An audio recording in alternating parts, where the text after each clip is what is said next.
A couple of weeks ago, when I was riding around the Swan River with a mate of mine, we saw all this fencing near the Causeway Bridge, which has been there for, I don't know, 70, 80 years. And we're trying to figure out what it was. We thought, is it for a sporting event? You know, it looked like a cage they put in for a marathon. But it's been there for some time, and then they started digging up the grass. And it's like, oh, I don't think it's for a sporting event. Maybe it's for something else. And I was coming past here the other day. There's the old Causeway Bridge, which has a terrible, terrible crossing on one side for pedestrians and cyclists, really narrow and rough. And what do you know? It's for a new pedestrians and cyclist bridge, which they're going to build across the river at this point. Instead of tacking a bit of bridge onto the side of the bridge like they did at the Iron Cove Bridge, they're building a brand new bridge, $100 million. And it's going to be a pretty specky bridge.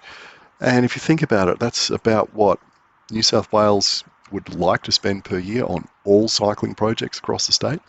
And here in WA, that's just one project. And look, okay, it's a mega project, there's no doubt about it.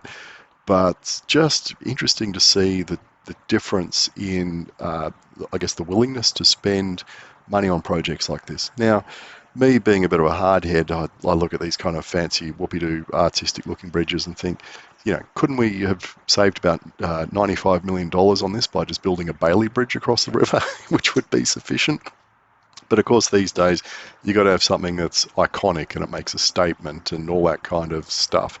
And look, I'm sure it's going to be absolutely lovely to ride across it when it's finished in 2024, and it will probably look absolutely spectacular.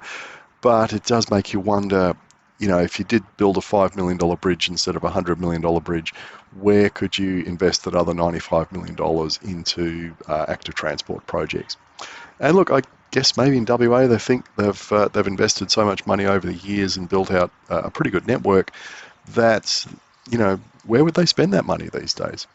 Because there is such a good shared path network like what we're riding on here that follows the freeways and the railways for a considerable distance, that they might be thinking, yeah, we can go all out now and build these mega projects because the basics of the I guess the spine or a series of spines have been built. And, you know, what they'd be doing now is, I guess, building out connectors, ribs into those spines, and that's where that money could have gone.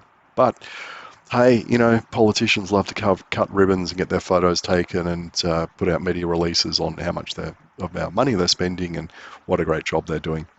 But look, I'm not going to miss the old crossing over the causeway because it is an absolute shocker.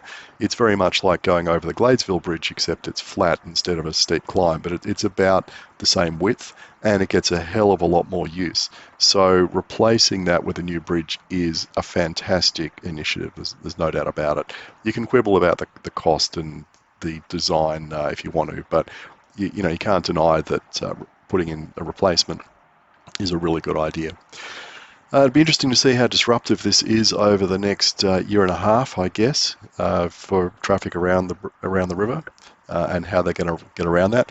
But I guess this is something else I'll be doing regular updates on when I'm in WA.